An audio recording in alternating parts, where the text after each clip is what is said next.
we launched, or certainly announced, the ability to bring crypto into the brokerage account in a fully EU regulated manner. Now, I don't like saying the first in the world or anything like that, but I certainly don't know of any other EU regulated brokerage that exists for crypto.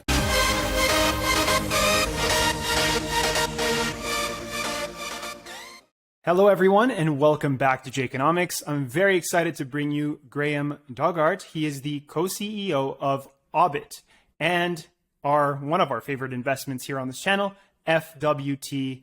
It's an altcoin. So Graham, it's a pleasure to have you on today to discuss the future of AuBit, what's been happening recently, and of course, what's going on with the Freeway Lite platform. Graham, thank you for being here. Thank you very much for having me. It's been great to come on. So, Graham, before we get started into the nitty gritty of the platform and the FWT token and AuBit as a whole, let's kind of dive into your current worldview on inflation and fiat currency. Okay, yeah, no problem. So AuBit originally started out as an attempt to build a growing gold currency. So we were very interested in figuring out a sort of hard money solution with blockchain to have almost sort of a deflationary currency. We realized quite quickly when we looked into the world of regulation that governments were not just going to give up their power of the economy and give up their fiat currencies to private entity or even a decentralized entity. So we made the decision to, as we grew the tech and the model, refined the model and built the team, we realized to take the same concepts and put them into asset management rather than into a currency. So my opinion is, from that sort of experience, is that governments are not going to give up their fiat currency anytime soon. And they're going to have to solve some very new problems in innovative ways, but I still think they're going to try and hold control over everything. And so if you want to stay sort of inflation proof, then you're going to need to think about assets, and you're going to have to think about yields, and you're going to have to think about how you rise above inflation so that your assets are increasing in purchasing power rather than just increasing in fiat value, because the fiat value might be going down faster than you can add it if you're not careful. So that's my viewpoint. Find the assets, find the yields, find ways to increase your dollars in your bank account, because they're not going to go away. No one's going to get rid of them. So you're still going to have to pay your taxes and buy stuff with fiat currencies. So it's more about finding those solutions rather than worrying so much about whether or not you're going to be using fiat currency in the future. Mm-hmm. So you built AuBit basically because you wanted to be the equalizer for the average Joe. Is that kind of a fair assumption? Yes, I mean, the whole idea of AuBit really is to bring everyone together and use the power of people and the power of blockchain to automate and disintermediate and remove costs whilst maximizing revenues to give the maximum rewards that you can back to the people that are contributing and building that network. So it's a very different way of looking at it. Instead of trying to take stuff out of the system for creating value, it's all about keeping value in the system, compounding, so everybody gets a good deal, and it's fair all around. So obviously AuBit is in its early stages. I'm heavily invested in the FWT token and this entire space because I think there's so much potential here. What is your hope in the next decade? What would you want AuBit to look like in the next decade? Well, I think that we would look at it from the point of view of mass adoption. It's more than just when we talk about access for all with the Freeway platform and the AuBit network. So yeah. Access for all, it doesn't just mean the little guy, it also does mean the institutions. So you want to create better value all around. I mean, a lot of institutions are really working for lots of little guys, pension funds and the like. So, they don't want them to lose their money either. But from our sort of view, ideally, we would like to, be the great financial network effect business. You have all these big network effect businesses that make, Google for information, Facebook, now Meta for social connection, and so on and so forth. And we want to be that for finance, because we've done the maths, and we believe that the model that we've come up with is superior to the traditional finance model. So that's why we want to mutualize everything, make it fairer, and make it accessible for everyone.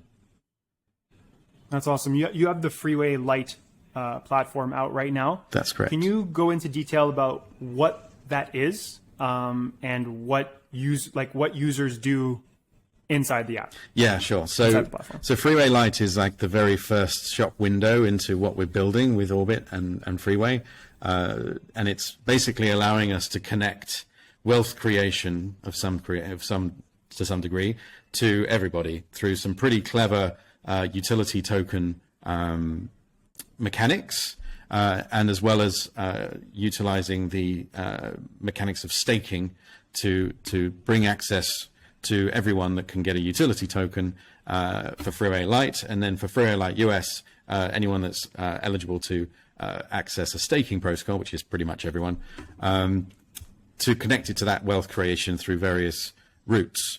And what we basically do is we have this overarching concept of social finance. So what social finance is, how can you deliver financial services in a way that gives the most value to everyone, as opposed to takes as much value from everyone as you can get away with, which is how traditional finance works, right? You come up with something cool, no one's had it before, you give it you can charge as much as you want for it because it's no one else is doing it, and then a load of other competitors come in and do the same thing, and then there's a price war on the fees and the services until it gets down to nothing, and then everyone's like, oh, okay, what do we do now? And they come up with something new to sell, and the cycle continues. So for us, we're not starting there. we're not playing that game. We're just starting at the bottom, which is instead of making the fees zero, keep the fees competitive, but then redistribute them back through the system for business network effects, business moats, because you're going to want to stay with the one that does the best,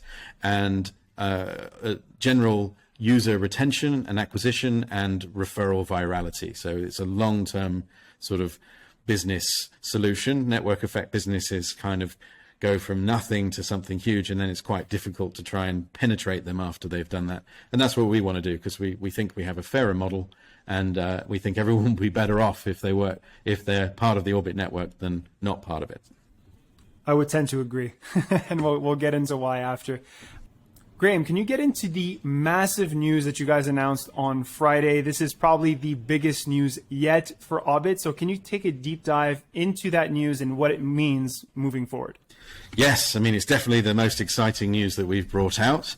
It was great to announce. It was great to get everything done and able to be in a position to announce it on Friday. So we announced a few weeks ago, we announced the AuBit Prime brokerage, which is a regulated institutional FX brokerage that is rebranding to be AuBit Prime. And it's a 22-year-old brokerage, impeccable track record, and fully regulated for the custody and trading of currencies, as well as lots of other things, stocks, bonds, equities, so on and so forth. The big news is that AuBit Prime has now achieved full regulatory status around the custody and execution of trades for cryptocurrency as well. And as far as we're aware, certainly in the EU, certainly in a major regulating jurisdiction, there is no other brokerage that has a full regulatory umbrella over the custody and the execution of trades in a brokerage of cryptocurrency. So this is like really big news, probably a world first, but don't always like to say the word world first. Who knows? I don't want to say it, but as far as we're aware, and I don't think there's anyone really close to how we've done it and what we've done to get it in place. So that's number one big piece of news, fully regulated for crypto. But in AuBit's style, we're always looking for how do we maximize the revenues, how do we give the most back, how do we create the most value. And to take it one step further, I need to explain the difference between a bank and a brokerage and a crypto lending platform and a brokerage, because they're kind of similar. So Perfect. Yeah. when you put your money in the bank, most banks anyway, your money goes in, and then that bank says, thank you very much for your money. I'm going to go and trade it and spend it and lend it and do whatever I can to make more money with your money. It's no longer your money. You've actually given it to the bank, and the bank owes you. So it's a sort of done deal. And unfortunately, if you look at most of the crypto lending platforms, it's the same thing. You're giving your crypto over, they're lending it to someone that you don't know, and you're at least they're giving you some sort of yield back, right? That's the idea. You wouldn't just lend it to them like in the bank. You you give the money to the bank, and they don't even really give you any interest. Yeah, nothing. They don't really do anything. They just, they're basically saying, "Oh, I'll just look after it for you." In Europe, certainly with euros, as soon as you've got a certain number of euros more in the bank, they start actually charging you interest as part of the whole negative interest rate thing. So the difference with a brokerage, certainly with a brokerage that also states categorically that it doesn't lend out your assets, is that your assets are your assets. They stay there. It's simply providing you a custody of those assets, custodian, looking after those assets for you. Those assets are in your name. They do not leave that account unless you take them. And this is a massive difference between, even when you hear the words crypto bank, unless you hear 100% like reserves, crypto bank, they're going to be doing something with your money. They're going to leverage it. They're going to risk it. They're going to borrow against it. They're going to do something. With us, the brokerage does none of that. It's like you proper custodian. It sits in your account, and nothing happens to it. There's no charge over it. There's no debt against it. It's not lent out. There's nothing. There's not at risk. If the brokerage was to go bust the next day, you get your money back. Unlike a bank, which we all know, you see the big insurance thing, $100 from the FDIC insurance, or for I think it's 70 or 80,000 pounds and euros in Europe and the UK. So if you've got anything more than that, you're not going to get it back, or you might not get it back. So brokerage is actually safer than a bank. And we were a little bit cryptic last week when we said there might be some data about it being even safer than a bank. And that's what it is. It's because a brokerage can't do anything with your money. So that's an important thing to know about safety of your assets, number one. But number two, huge. Yeah. We can use that in a clever way. The higher the brokerage deposits, even though they're not risked, lent, or borrowed against in any way, the way brokerage leverage is worked out is around the assets under custody. And when you deposit something and you're not trading it professionally, that leverage is not being used. So we can do some really clever footwork, and it means that we essentially can increase the leverage of our own trading, which I mentioned earlier. That's one of our key revenues. And what happens if you increase the leverage and you're making money with your trades? Well, you make more money with your trades. So in our style, where we look to be fair, we look at, well, we can take more leverage because everyone's using our system. We want to incentivize people for the long term and beat all the competition so they don't go anywhere and they stay with us forever. So how do we do it? Well, we're going to take about half of what we see the upside of, and we work out pushing that back as rewards back to the users. Now, in this case, with the AuBit Prime brokerage, where all your crypto gets deposited and kept in your name and completely safe, we will give back approximately, and we also want to do it like competition beating as well. So we kind of looked at what the highest Bitcoin APYs were on a lending platform. Remember, we're not lending it; it's just sitting there. We're just paying you to have it sit there.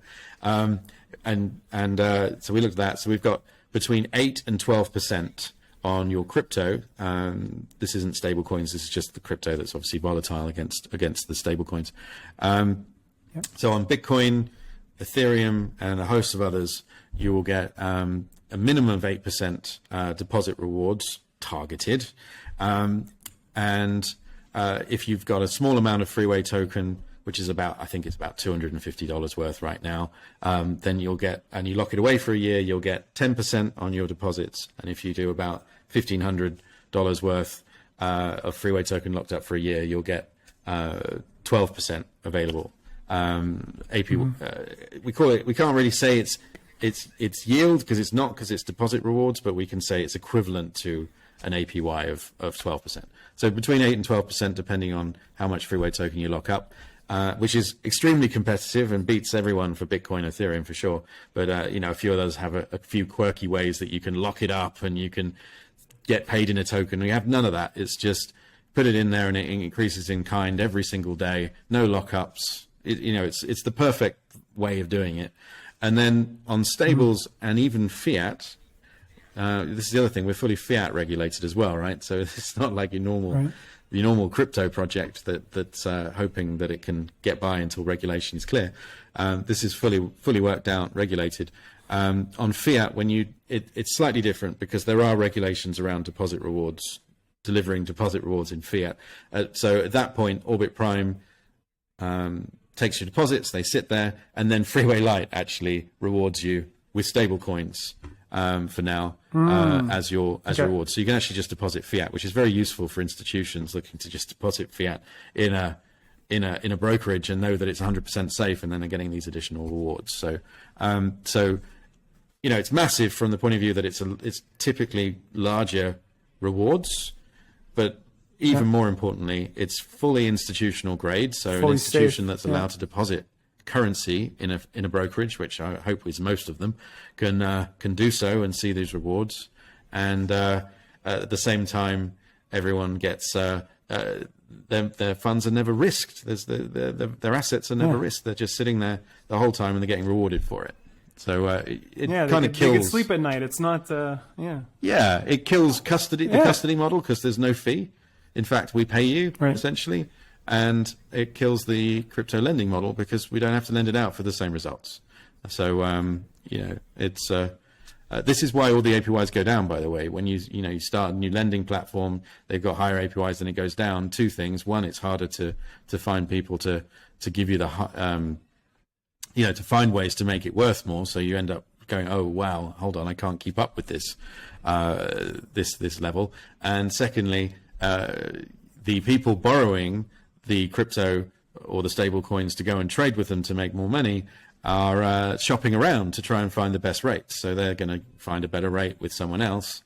They're not going to borrow at 15% or 10% from you. They're going to go borrow at 6% from someone else. So the model falls into the same traditional finance fee model problems that all other financial services have done over the years. Right. Right, and this would be the BlockFis of the world, right? People like that. That's the type of platform that Graham has mentioned, and why the AuBit Prime brokerage beats that out of the water. Basically, it's so cool. Yeah, I mean, they just need to really just sort of deposit with our brokerage so that they're fully regulated, and then figure out how much of the rewards they want to send back to their users. So, do you plan on having some sort of integration between the AuBit Prime brokerage and the Freeway Lite platform? Let's say somebody wants to, put some money in the AuBit Prime brokerage in, whatever it is, BTC. They stake it for, half a year, whatever it comes out to. They then want to move it. They want to be a little riskier, right? They want maybe a higher APY or again, whatever you want to. Deposit rewards.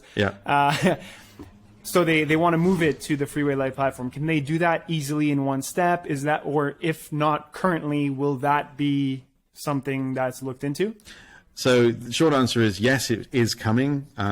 We don't really plan to have a separate app for AuBit Prime and a different app for Freeway Lite. Doesn't make any sense. But now, it's somewhat manual process. So it kind of smells and feels like an institutional brokerage, right? Because that's what it is.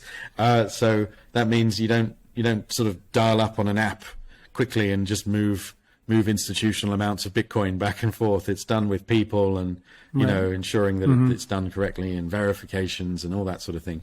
So as of Monday, this is available for deposits, and people can sign up, get through onboarding and everything if they haven't already got an Orbit Prime account, and start depositing their crypto and seeing these rewards from very quickly.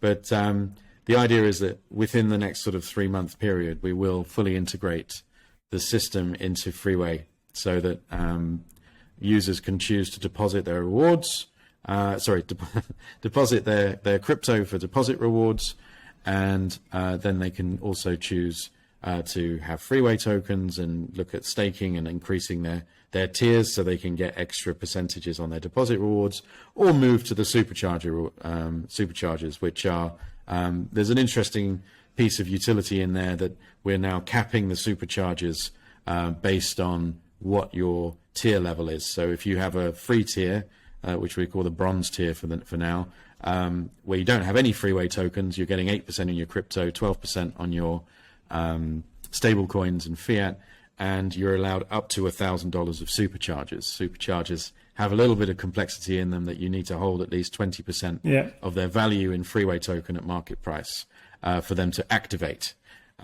So you need to hold the Freeway token on top for the Superchargers, but it's 1,000 capped. The mid tier, you get your 10% on crypto, 14% on stable coins. You got to hold 20,000 Freeway tokens for a year, and then you've given yourself a $5,000 cap on the Superchargers, and then finally you uncap the Superchargers by having the high tier, which is gold tier, which is 100,000 Freeway tokens, which is about $1,500 or so at the moment for now. And that's the current tiers. There will be a little bit liquid because things have to be as you move on. But we've got some really clever stuff coming with, especially with NFTs on Freeway chain, that are going to help solve all of that in the coming months. It's a great segue to the next question. Freeway chain. When can we expect it? What kind of things can we expect on that chain? Like, I'm super pumped about it. I think that's going to be massive. So if you can just discuss what people can expect and potentially a timeline. Of course. So we partnered with Origin, as we really love their tech, and they built Utility X, which is a exceptionally efficient blockchain, and it has all the sort of money Lego pieces that we wanted to work with. Freeway chain is essentially a bridge between traditional and DeFi, traditional finance and DeFi. So there's the DeFi piece, which has a very low barrier to entry on its validators, and allows for a DeFi app ecosystem so that you can allow access for all, because some people, they just don't have bank grade KYC. You can't do anything for them in a regulated manner. So you solve, crypto solves so much of that for us and allows us to give the same opportunities in a different way to those that can't get banked, or they can't find a brokerage, or they don't have if you're in some country, to get another country to give you a brokerage account might have a crazy minimum, for example, so they just can't get access. So all of that's built into the Freeway chain on that side, and then we have a private and permissioned block piece of additional sort of connection, which is technically it's another chain, but we call the whole thing Freeway chain because it's all sort of joined together, where your traditional, and let's face it, in the future, if you have I don't know, $50,000, you probably don't want to see it open on the blockchain for everyone to see that you've got it. So there's some aspects of blockchain that are fabulous and allow us to do lots of things, and there's other aspects where you go, oh, hold on a minute, you're going to need to make some sort of amalgamation of what we've learned from traditional finance in the last 500 years and what's all new with the the opening of crypto technology, which allows you to have non-duplicatable information which you can have as virtual value. So from our perspective, that regulated piece is very interesting because you put high barrier to entry on the node validators, so that you've essentially you pick your the good auditors, you pick investment companies, trustees, brokers, ones that have already been established, and you give them the way the staking will work on it is if they ever did anything wrong, they would lose a massive stake of their Freeway tokens, and then everything sort of moves in a we're using virtual proof of work because it will be an entirely carbon negative operation that we're building, very green view. But yeah, so that essentially we'll have a virtual proof of work that allows, what we're used to, gas fees and all that sort of stuff. But they'll be very, very cheap, very, very competitive again. And then once again, it's getting redistributed back into the ecosystem because that's the whole point. So yeah, that's Freeway Chain in a nutshell. And in terms of when it's coming, there's some active developments on deployment happening right now on the main chain, and then it's down to the smart contract work. And so I reckon Q1 you'll hear from us with a very solid plan on the roadmap, what's going to come when, But we've got on-chain wallet figured out. We've got Oracle working. We're partnering with Origin again on the QED Oracle, which we think is amazing. That's coming very soon. And then we've got everything connected from a DeFi to a regulated position, all built in on chain. So it's pretty exciting. That is very exciting. Yes.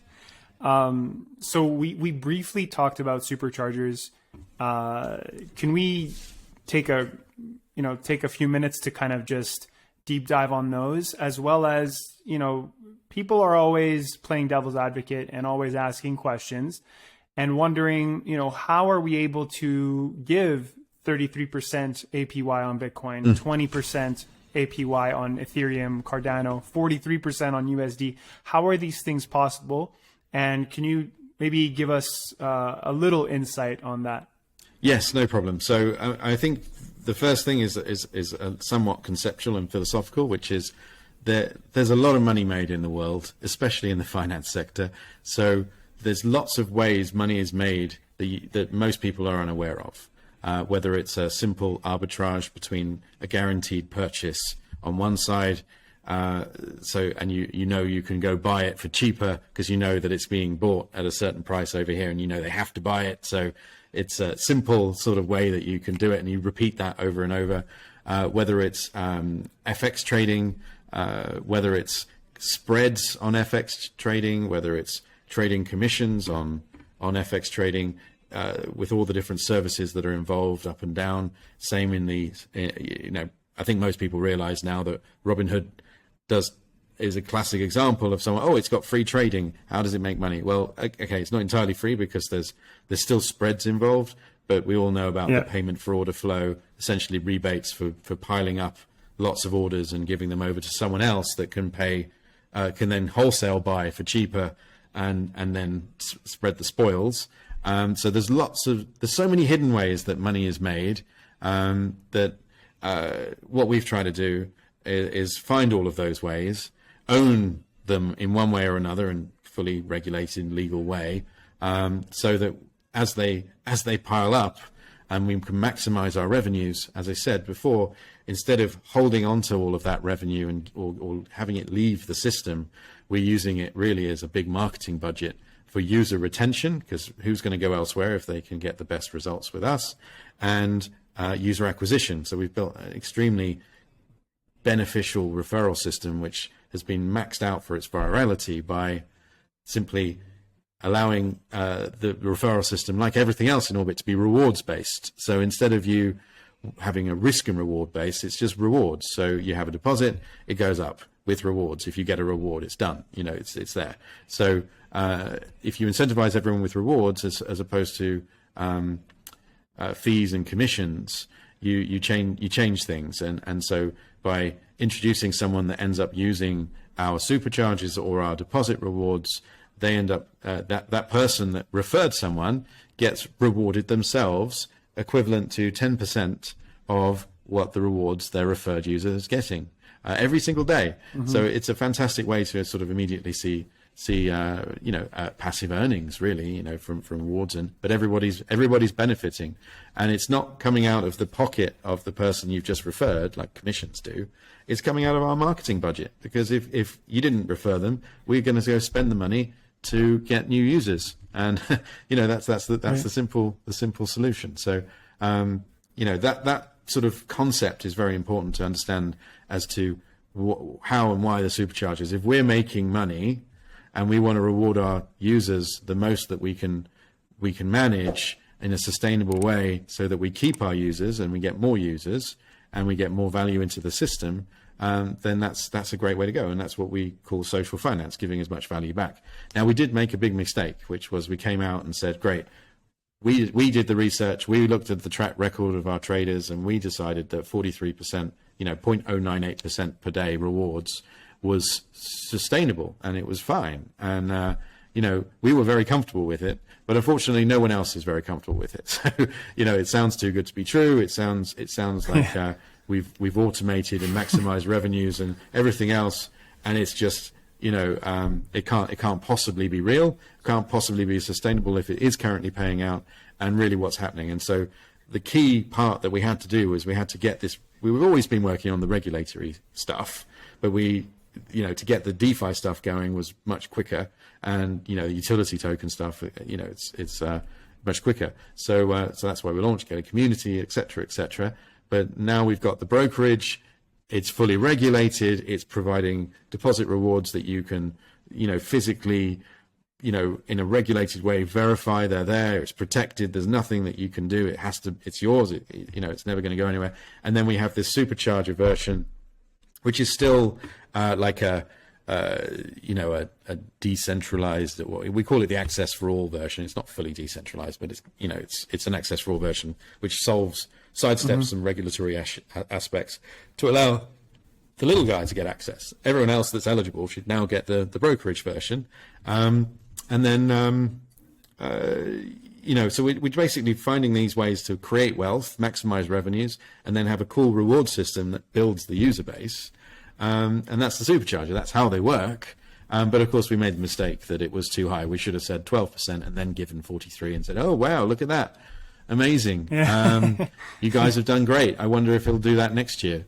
That's how we should have done it. And, I look back on that as a mistake. However, it really did give us the impetus to go, hey, hold on a minute. Let's push through. Let's get this regulatory stuff in place. Let's figure out how we can offer this, this is the new industry. Crypto custody, charging for crypto custody, gone. Don't do that. It's not only is it free with us, you can have your deposit rewards as well. If you don't want your deposit rewards, that's fine. If you don't believe that they're possible, just have the custody for free, and we'll redistribute the deposit rewards into user acquisition. Same with the 43% on the supercharger. Don't trust the supercharger, don't have to have them. So have the 8 to 12% or the 12 to 16%, 8 to 12% on crypto, 12 to 16% on stable coins and fiat. That's great. It's not actually, we're not making the same. It's not as simple as that, but it's just giving everybody the credibility and the first baby steps for them to try and see what we're doing and why we're doing it. Get a little bit of feeling and trust that really what we're doing is saying, contribute to the Orbit network, be part of it, benefit from it, bring everyone on it, because it's this is a new way of doing finance, and everyone does better. So come join us. So that's how we've been building it. Yeah, I couldn't agree more with you. I mean, like for me, myself, I met with you, I met with other people on the team, and like I decided to put my own money into Supercharger products. Like I see that it's real, I see that I'm getting rewards, like whatever. But a lot of people don't have that opportunity, and for them, like you mentioned, it's the too good to be true thing. Oh, how is this possible? Blah, blah, blah. So I understand their point of view, but it's also great that you guys are able to get all those regulatory steps figured out. And you're adding this AuBit Prime brokerage, which is 100% risk-free, which is awesome. One thing I want to ask, just very quickly here, what type of person should go for the Superchargers versus the AuBit Prime brokerage? Is it more of like, if you're conservative, like what do you think would be the risk of Superchargers, I guess, compared to the deposit rewards? Well, I think it depends. Everyone's different, right? So it's not so much about, I'm not the one to sit here and say, oh, well, that's riskier than the other one. From my personal perspective, the superchargers are fantastic. Why would I, but I trust myself, and I trust the company that I've founded and the co-CEO of, right? Because I see everything. Now I understand everyone doesn't see everything, so that's fine. But you know, for me, it's like great. There's the brokerage, and here's the superchargers, and you know, there's only for me, it's a hop, skip, and a jump to Freeway Lite. It's not you know, a big massive leap required, you know. So for me it's fine, but I think people should go with what they're comfortable with. I think I know a lot of people that have crypto and they worry because they're sitting on a stick, or it's you know, it's in MetaMask, or it's sitting on, you know, an exchange, or some of them have already lost money on an exchange and they still haven't learned their lessons. One of my friends, Phil Mocken, he always said that, you know, it's called a crypto wallet for a reason, right? It's a wallet that you've got in your back pocket, and you're not going to leave $1 million in your wallet. You're going to leave it in the bank, or you're going to find somewhere. Actually, when you learn about banks, you want to leave it in a brokerage, or like Orbit nowhere Prime. Near banks. You don't want to put it in the bank, especially if bank. you can get deposit rewards that are higher than your interest that you're getting from the bank. The only thing is, of course, if you don't stick certain money in your bank, you might not get a secured loan for your house or something like that. But, you know, all your savings, I mean, I don't understand why you'd leave it in a 0.05% interest rate when you find out you can put in a brokerage that gives you rewards, that doesn't risk it, doesn't lend it to somebody else, can't, you know, if it goes bust, you still get your money back. You know, why do anything else? But yeah, you don't keep millions of dollars in your wallet that you might leave by accident at the restaurant that you've just been to, or it falls out of your pocket. So you need to put it in something sensible. So those people need to, I think, in my opinion, they would, if they're super conservative, they don't really understand the superchargers, don't use things you don't understand, right? I think that's a valid investor, part of an investor thesis, good financial principle to follow. And you can diversify and use lots of options until unless you do fully understand and you go read up and you do learn that, yes, it's a brokerage. Yes, if it goes bust, you're going to get your money back. It's much better, and you decide if it's better to have it where it's unrisked, no debt against it, not lent out, can't be used in any other way but in your account for you, or you want to use a lending platform, or you want to use a bank. You've got to make those decisions. And then if you like the deposit rewards, then great. And if you want slightly higher deposit rewards and you understand how the Freeway Token tiers work, get a little bit of Freeway Token, get better rates, then great. And then once you're happy, you can take a look at the superchargers. If you're just someone that like puts DeFi, throws, you know, degen DeFi stuff wherever you go, and you just hope some of it's going to be okay, then, you know, take a good look at the superchargers. They're a hell of a lot less risky than some of these DeFi plays and yield farming plays. So, you know, take a look and decide. But, you know, they're still the way they are unless you're a sophisticated or institutional investor. And then we do actually have variants of those superchargers.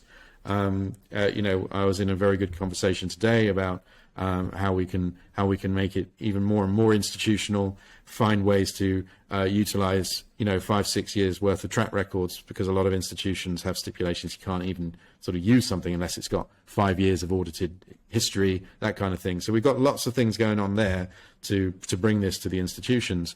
So if the institutions have their version that they're allowed to have, then, and we've figured out a clever version that might be a little bit harder to understand but is available to everyone, then, you know, make your own decisions. It's all about doing your own research and making sure. But for me, if I was sitting on some money in a stick, you know, some Bitcoin on a stick, and it's in your house and you want to just feel like you can sleep at night, like you said, then just put it in the regulated brokerage whose job it is to look after it 24/7.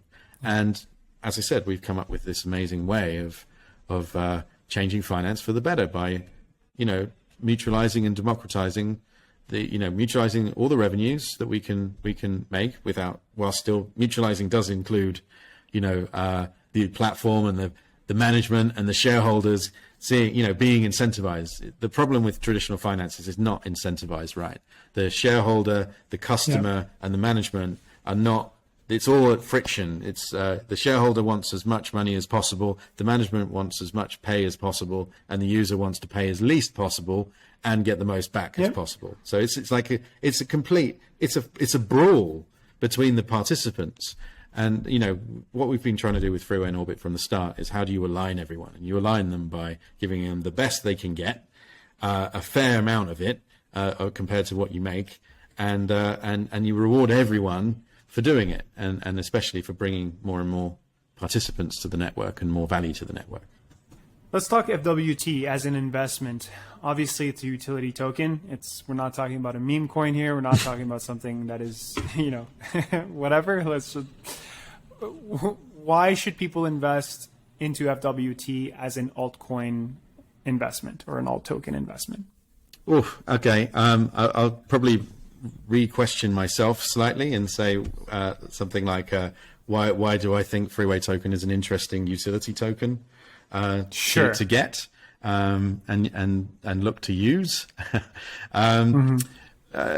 What we've done is we've genuinely worked to incorporate utility into our platforms and into the AuBit network fully. So what does that actually mean? It means that every single step where there is some sort of service, there is a reason for Freeway Token to be involved. Whether that's at the moment, we have the two utilities that are sort of live, which is that you need 20% of the value of your Superchargers in Freeway Token staked in your Freeway Lite account to activate them for their maximum APY. We don't give that APY for staking rewards without a little bit of paying the piper, as it were. So you need to hold Freeway tokens if you want it.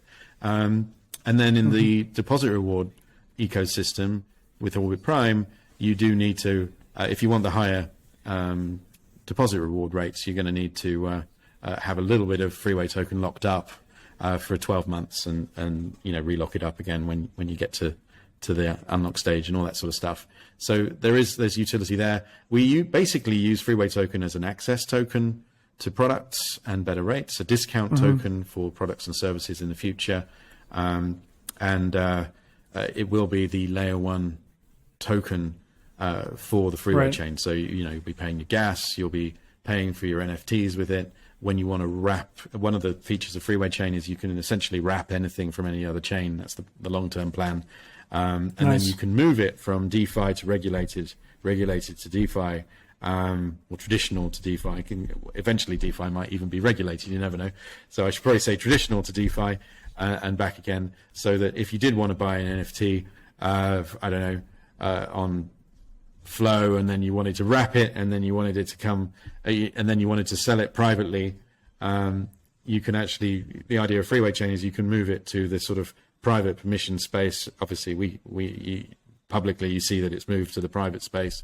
You can do your private transaction with it because it doesn't have to be public, right? So that's like an example, and then pretty much anything like that we can wrap and then provide the idea is to aggregate the cross-chain liquidity and just kind of leave everything on our chain because it's faster, it's cheaper, and we all know the social finance view, which is if we do end up making a ton of value on it, we're going to give it back because that's the point.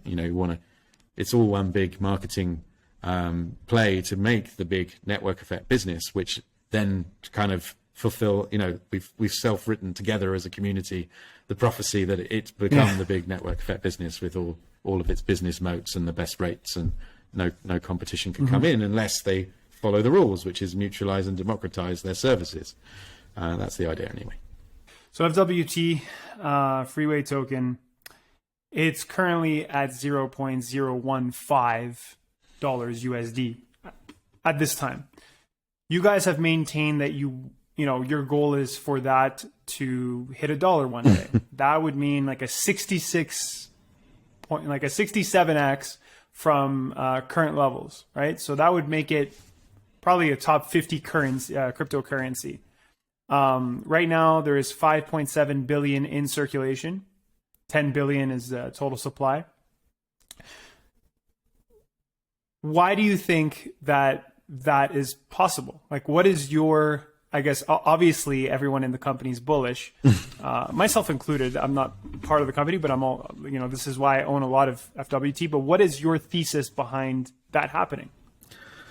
Well, I mean, not looking at it speculatively, but we actually built Freeway Token into the vision because we wanted to build a lot of utility into the Freeway token, but also, just general utility and functionality within what we're building, the whole AuBit project and the Freeway platform. So for me, I got to be careful what I say and how I say it. But from my perspective, one day everything will be fundamentals based. So as markets shake out, they mature, things change. There's real players in the space, and team are all from tradition. Most of them are from traditional financial careers, and we're seeing more and more proper blue chip top companies looking at tokenization coming in. We see a lot of token model requests, lots of pretty big investment opportunities obviously come past all the team because we're in the space, but we're also from the traditional finance. We're seeing it all come through. There's some real big players coming into the crypto space, and fast. You just don't see them because they keep it quiet, and they understand the way to enter a sector, because they've entered sectors before. That's the difference. So for us, it's all about utility and fundamentals. So and with a utility token, by definition, the fundamentals are about its utility, and what that utility is, and what its utility might be in the future. And you don't want people to speculate, because that's not the point. We want people to use Freeway token. I think we're one of the few tokens where you actually get rewarded more for using the token than you could ever speculating on the token. It's designed to unlock more value in the network and in the platforms and in the systems, like the APYs on the Supercharger staking rewards or the deposit rewards. It's all there to unlock that value. And so you can't unlock that value and just sort of sit on the token in an exchange and try and swing it all day long. It's better just to sort of just use it. So I suppose that's the answer, is that if you wanted to look at it from fundamentals and from, future utility value, just give you a few ideas. If there's $1 billion in Superchargers and you need $200 million of Freeway token to access just that piece of the ecosystem, well, that's $200 million worth of Freeway token that needs to be found. And then if you want to get deposit rewards and you want to 50% increase them by having hopefully it will always be $2,000 to $10,000 worth of Freeway token, then good. You're going to need $2,000 to $10,000 worth of Freeway token. So by the time you've got 1 million users, that's another 10, whatever it is, 10, what is it, 10,000 times 1 million. I don't even know what the number is. So it's too many zeros. After a while, it just gets to too many zeros, and you forget the right words. But there's a lot of fundamental utility just there before we basically bring out a blockchain that should improve efficiency across all the blockchains, but also this unique kind of way of bridging from DeFi to traditional finance in a way that institutions can use it, traditional investors can use it, and you can use the benefits of both. There's nothing better than the fact that you've disintermediated everything and there's no middlemen costs to move $10 billion on a blockchain. We all love that part of it, so utilize that, great. And then, but also nobody likes saying, "Hey, look at my address. I've got $10 billion." So it's you got to find the middle ground, and I think Freeway Chain has a really good chance of doing that. Plus, the way that we plan to run the business, we've carefully moved the utility out of the whole network into Freeway token and kept the equity very specific. And there's some really interesting future interactions that will come from activating your equity with the utility token at some point as well. So by the time we give us 2-3 years and we're floating direct listing or IPO on something like a NASDAQ, it's gonna it will be a very interesting fundamentals based play. So I don't know, just a few ideas. Last question, or 2 quick last questions. Plans to add tokens on so right now you have BTC, ETH, ADA, DOT, BNB, Gold, USD, Euro. Oh, well done. Any plans to add something? Yeah, right. Pretty good, right? You've been checking your dashboard. Oh, I have. I have. You caught me. Actually, But, I don't. yeah, I so, don't. We don't track that, so don't worry. We respect your privacy. No. good to know. Good to know. No data mining here. So yeah. Any future plans? I mean, obviously, I'm sure there's future plans, but in the near future, are you looking at certain projects that you want to add? Yeah, we've asked the community Solana what they want. So we basically will end up with what the community want. I mean, it doesn't really we've added several currency purchase options into Orbit Prime. So we're up to 13 or 18. I can't remember now, but there's a lot more on there. Nice. But we'll look at the market demand, and we'll also look at responsibility, being responsible. So we're not going to have something that doesn't have any utility value on the system. Yeah, I mean, we already know that there's been polls. People want Link, for example. So we'll add all the popular ones that people want as we go. Maybe not all as Superchargers, but certainly deposit rewards is fine. But it depends on the Superchargers because of how we do that piece. It has to be a liquid token. It has to be something that we feel comfortable with.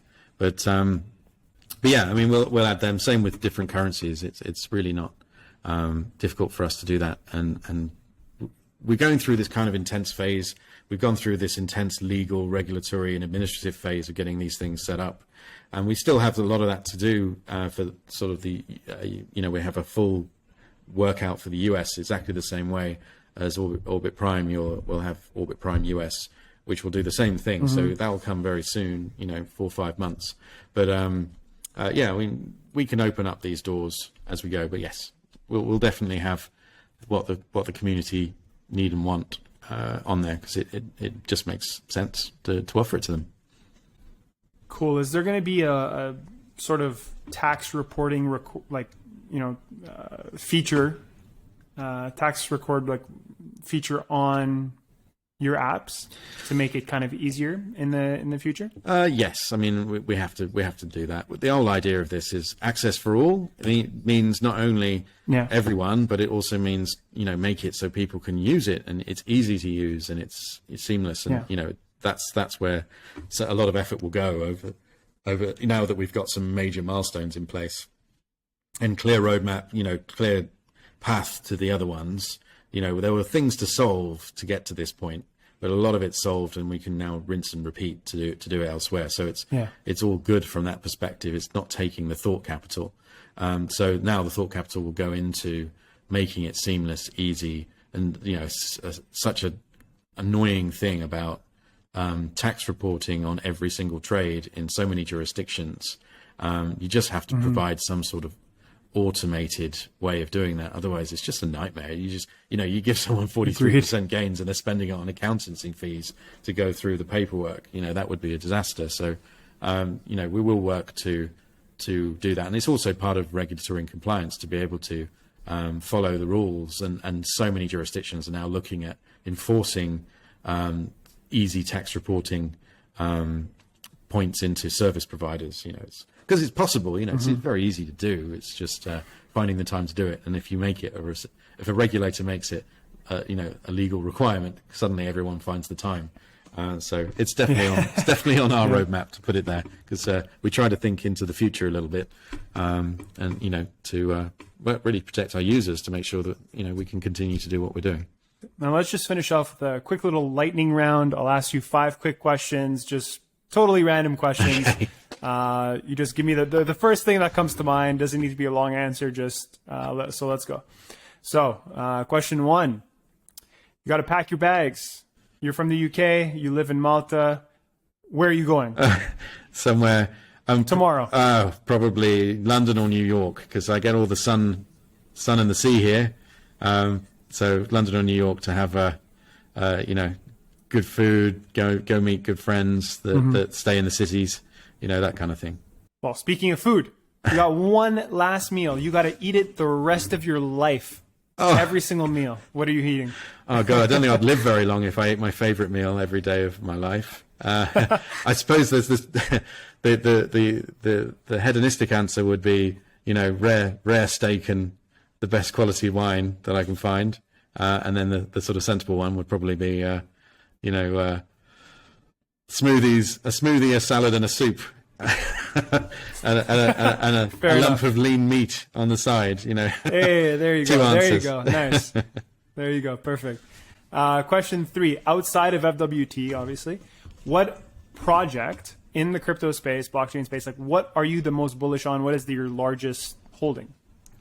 Oh wow, what's my largest holding? I have a lot of IX Swap, which is working to be a regulated decentralized exchange, which is pretty ambitious, and so I have a lot of that. It's my largest holding from pre-sales that I've been involved in.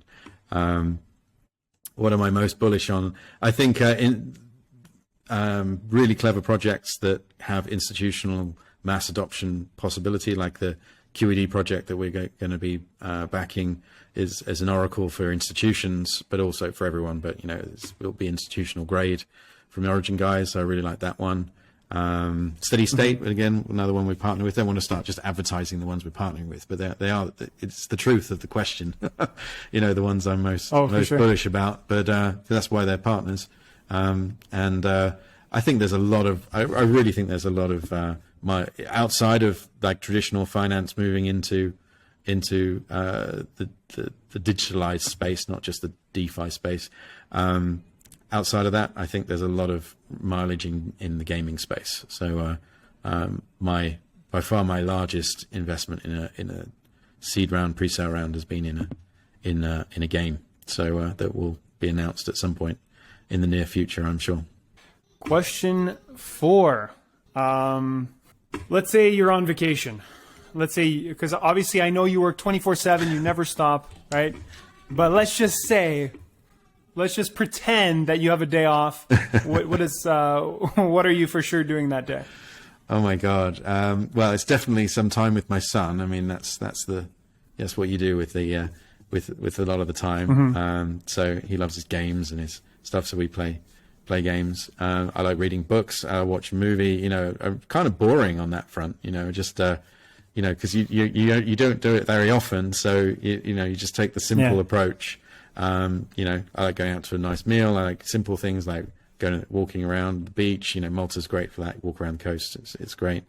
It's kind of dull, really. But of course, every now and again you want to go and do something amazing, right? So whatever that's going to be, you travel somewhere, you see something that's incredible. The natural landscape of the earth is incredible in so many places. You just want to go and see it. It's bleach for the eyes in a good way, just sort of clean them all up and get yourself back to normal. Get lots of space, good for creativity. I suppose that's my get lots of space and open up the creative juices again. And let's just go last question. What is your favorite movie? You spoke about movies. Oh, my favorite. Oh my movie? God, that's a can of worms. It's very difficult because there's so many, so many that do so many things. But I would say one of it might sound cliche because it might be so many people's favorite movie. But when I was 18, I think, or maybe I was 19 when The Matrix came out. But it gave me such a eye-opening view on the world. And just changed so much for me. And, we wouldn't have AuBit if it wasn't for The Matrix, is the truth. Do you want the red pill or the blue pill about the traditional finance world and the economics of the world? Do you really want to find out? And if you can you try and make something better? Exactly. So that I would say that's if there was a mind-opening film, and when I find a 20-year-old that hasn't watched it or something, normally like, go watch it, because the fourth one is going to come out, and it's probably going to be very different to what the first one was, and anyway. One of my favorite movies as well. Like I think it's and you talk about the finance space. I mean, like it's every sector, everything in the world. Do you want to know the truth? Are you ready for the truth? And and what are you going to do with the truth once you've got it? Live right? your life? What are you going to do? Are you going to try and make it better? That's it. Or are you just going to go, do I want to get back in the Matrix? Because I don't want to do anything about it. That's it. Well, what's really good, Graham, is that people that were early adopters to crypto and like in this space are clearly are the ones who took that red pill. So hopefully, as time goes on, more and more people will decide to take that red pill, especially for this space and the success of AuBit and Freeway. So so let's wrap it up here. Thank you so much for joining us. I know this interview ran quite long, so thank you for taking the time. Really, really appreciate it. I think people will get a lot of value from it. And feel free to come on whenever you want, and I'm sure we'll have you again, in the next few months or so. Fantastic. It was a pleasure. Thanks so much. That's Graham Doggart. He's the co-CEO of AuBit. Thank you so much. And if you want to sign up for Freeway Lite and AuBit Prime Brokerage, I'll have some links in the description. Take care, everybody. Thank you for joining. Just do it! Yesterday, you said tomorrow. So just do it!